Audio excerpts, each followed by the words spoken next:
stradanja u Čelebiću između Grahova i Livna juče poslije podne obavljeni su razgovori delegacija Republike Srpske i Hrvatske zajednice Herceg Bosna. Ovaj sastanak sam iskoristio da ime hrvatske strane zahvalim narodu Republike Srpske na pomoći koju je pružio hrvatskim civilima i hrvatskim bojovnicima koji su morali zbog napada muslimanske vojske da napuste područje Travnika. Hoće li možda biti nešto učinjeno da se oslobode i dvojica srpskih novinara? Načelo koje smo dogovorili i na koje mi inzistiramo jeste razmjena zarobljenika svi za sve. I ne treba uopće pojedinačno razgovarati o bilo kojem uhićeniku. Vrijeme je zaista nakon godinu i nešto dana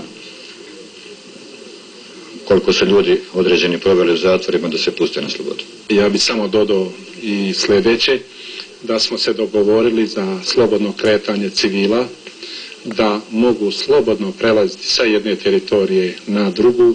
Razgovarali smo o slobodnoj razmjeni imovine i naravno razgovarali smo o razmjeni zarobljenika svi za sve, što je već i rečeno, gdje će svakako biti uključeni i novinari kojima ste vi govorili.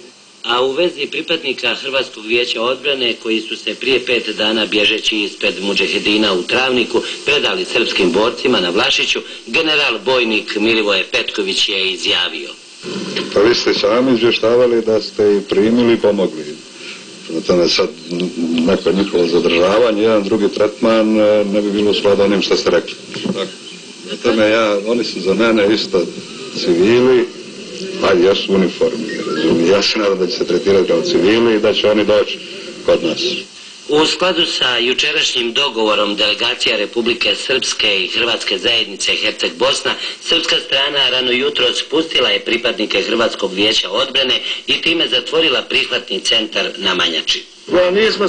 Nismo se ovako nadali, ali je dobro ispalo, hvala im, ja im svima zahvaljivam. Srbi primjenjuju svoj zakon. Srbi humanost primjenjuju svako, evo vidite, dali su nam i hrane, dali nam svega da ponesemo usput, evo. Zamotali me, fino sjedli, ranjen sam gore na Mešćani isto. Od koga su ranjeni? Od mudžahedina. To je još jedna zahvala hrvatskog bojovnika, a mi očekujemo da će u skladu sa jučerašnjim dogovorom u Čelebiću već u ponedjeljak biti oslobođeni svi zatočeni Srbi u hrvatskim zatvorima, a među njima i mladi novinari kanala S, Tadić i Pejanović.